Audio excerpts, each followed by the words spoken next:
रांची के कांटे और एक ऐसी कहानी जो सिर्फ एक हत्या नहीं बल्कि इंसानियत को झकझोर देने वाला अपराध है।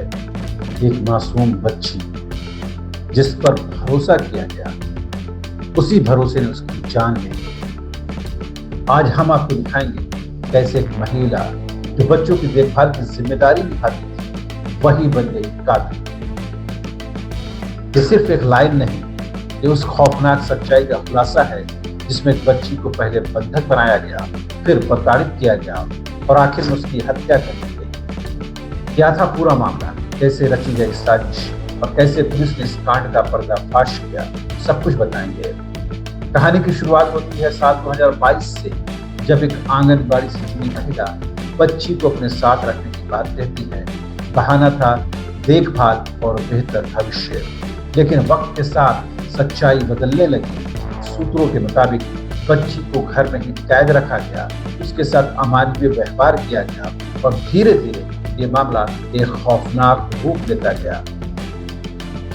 10 अप्रैल की रात जो उस मासूम के लिए आखिरी रात बन गई। आरोप है कि महिला और उसके साथी ने मिलकर बच्ची को मानसिक और शारीरिक रूप से प्रताड़ित किया और उसी दिन उसकी हत्या कर दी गई। ये कोई गुस्से में किया गया अपराध नहीं, ये एक सुनियोजित साजिश थी। हत्या के बाद असली खेल शुरू होता है। आरोपियों ने क्या किया? शव को अलग अलग अस्पतालों में ले जाया गया, मौत को सामान्य दिखाने की कोशिश की गई, सबूत मिटाने की पूरी योजना बनाई गई। लेकिन अपराधी कितना भी चालाक क्यों ना हो, कानून से ज्यादा देर तक छिप नहीं सकता।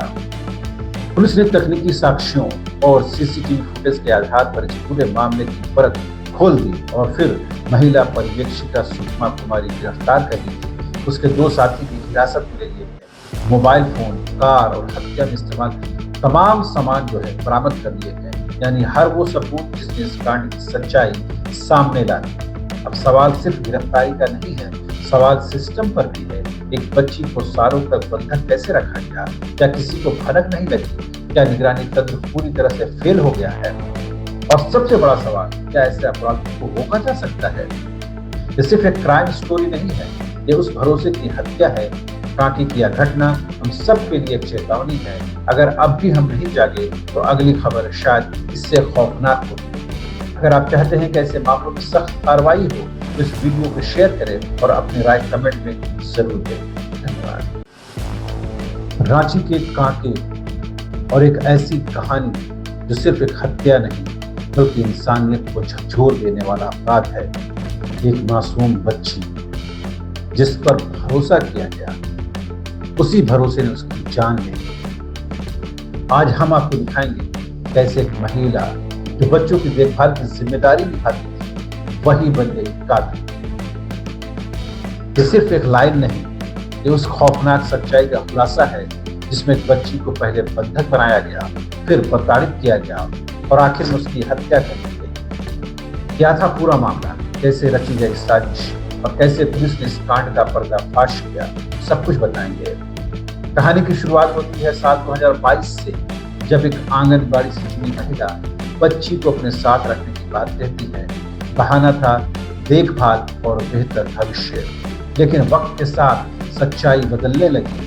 सूत्रों के मुताबिक बच्ची को घर में ही कैद रखा गया, उसके साथ अमानवीय व्यवहार किया गया और धीरे धीरे ये मामला एक खौफनाक रूप लेता गया। 10 अप्रैल की रात जो उस मासूम के लिए आखिरी रात बन गई। आरोप है कि महिला और उसके साथी ने मिलकर बच्ची को मानसिक और शारीरिक रूप से प्रताड़ित किया और उसी दिन उसकी हत्या कर दी गई। ये कोई गुस्से में किया गया अपराध नहीं, ये एक सुनियोजित साजिश थी। हत्या के बाद असली खेल शुरू होता है। आरोपियों ने क्या किया? शव को अलग अलग अस्पतालों में ले जाया गया, मौत को सामान्य दिखाने की कोशिश की गई, सबूत मिटाने की पूरी योजना बनाई गई। लेकिन अपराधी कितना भी चालाक क्यों ना हो, कानून से ज्यादा देर तक छिप नहीं सकता। पुलिस ने तकनीकी साक्ष्यों और सीसीटीवी फुटेज के आधार पर इस पूरे मामले की परत खोल दी और फिर महिला पर्यवेक्षिका सुषमा कुमारी गिरफ्तार कर ली थी। उसके 2 साथी की हिरासत में ले लिए गए। मोबाइल फोन, कार और हत्या में इस्तेमाल तमाम सामान जो है बरामद कर लिए गए, यानी हर वो सबूत जिसने इस कांड की सच्चाई सामने ला दी। अब सवाल सिर्फ गिरफ्तारी का नहीं है, सवाल सिस्टम पर भी है। एक बच्ची को सालों तक बंधक कैसे रखा गया? क्या किसी को भनक नहीं लगी? क्या निगरानी तंत्र पूरी तरह से फेल हो गया है? और सबसे बड़ा सवाल, क्या ऐसे अपराधों को रोका जा सकता है? ये सिर्फ एक क्राइम स्टोरी नहीं है, ये उस भरोसे की हत्या है। कांके की यह घटना हम सब के लिए एक चेतावनी है। अगर अब भी हम नहीं जागे तो अगली खबर शायद इससे खौफनाक होगी। अगर आप चाहते हैं कि ऐसे मामलों में सख्त कार्रवाई हो तो इस वीडियो को शेयर करें और अपनी राय कमेंट में जरूर दें।